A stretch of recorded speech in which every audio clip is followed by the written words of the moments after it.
Let them talk. You decide.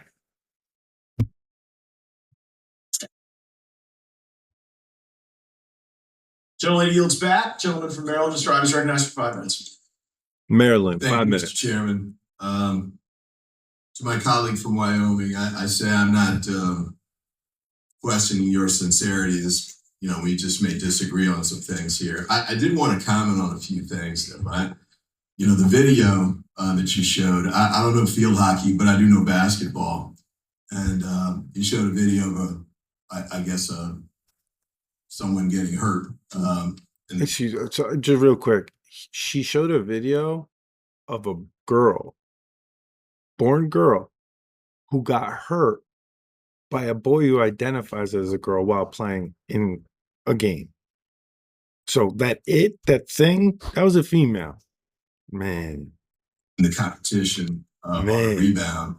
I do want to point out to the gentlelady and to my colleagues that in women's basketball, especially at the collegiate level, and the University of Maryland's in my district, by the way, Where's he going with Final this? Four on multiple occasions, national champions. Stop. Where are you going? They use men in practice all the time. I mean, it's a fairly routine practice for that to happen. And I think there are high school girls teams that do that too.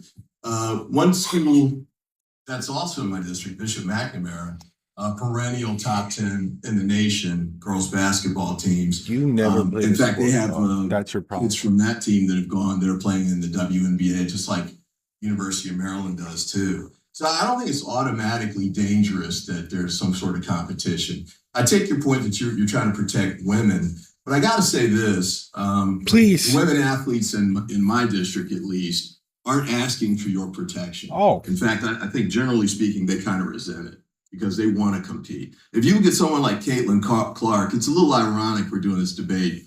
Why are you talking about Caitlin Clark? Did she tell you to talk about her? Tournament at the NCAA level. Did you ask her? They always recoil when they're sort of segregated off with respect to comparison. She didn't want to say that she's only the highest scorer in the history of women's basketball. Will the gentleman yield? Not at this point, but I'll come back to you in a minute. But that she was the highest scorer of all time. She took great pleasure in beating Pete Maravich for the national scoring champion of all time. So from my perspective, and we've got this is so difficult. My district, there's about 136,000 school kids. Many of them are playing sports at the high school level. He just spoke for women in his AAU competition and college, as I mentioned. I'm not aware of any transgender kids trying to compete in any of those sports. I reached out to my school system. They said they didn't know of any. So from my perspective, this is legislation in search of a problem. It doesn't exist in my county. Who voted for you? I've seen it at our state level in Maryland. I'm not seeing it in the NCAA tournament that starts, this week and has been going all year. And it's been a great year. By the way, if you stop doing that on the street and say, who's named the top college basketball player this year? I mean, I bet most of them have heard about Caitlin Clark, but would have trouble naming that has nothing basketball player. Time out. That has nothing to do. This is what these Democrats do. That's what he is. He's a Democrat. Look, he must not have played a sport, because if you're competitive, don't matter if you're male or female. You're competitive, you're cheating. Period. End of discussion. I don't care what these people want to block something that's not really happening. Yeah, it is happening. That's a lie. And if we don't do something about it, my guy, the WNBA, them girls will be dunking from the foul line.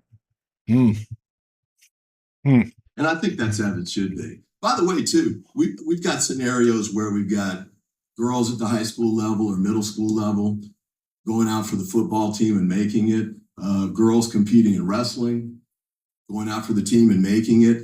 I think that's fine. I think we should leave that so that they can do it. But then the last point I want to make, too, is just a reference. They're not changing the boys' locker room.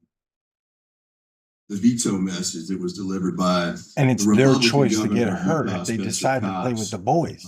in reaction to this, right before he vetoed similar kind of legislation in his state.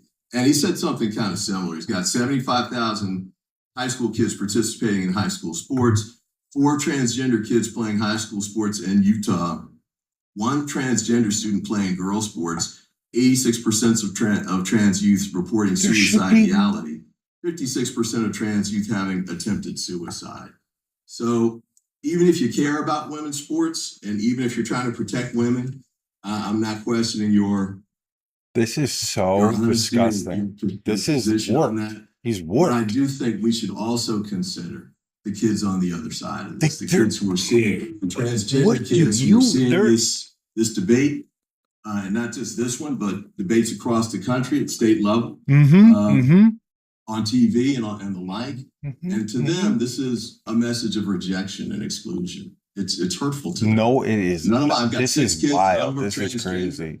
So I don't have any personal experience with this, but I do hope that we can try and be considerate of their concerns and their needs as well. Try and balance this out. If you're worried about women's sport, I can't. Europe just yesterday had an election. They went conservative. There's a lot of people talking about this. This is madness. It's mad. Nobody's trying to hurt anybody. Not trying to segregate, but it ain't fair. Period. 0 to 18, we ain't doing all this. This is too much. We just are just trying to make up issues here. After 18, do whatever you want, but you still ain't playing in no sports. You're gonna have to get a new league, and it'll probably do better than the NBA. It'll probably do better than a straight female league. Go figure. That's crazy.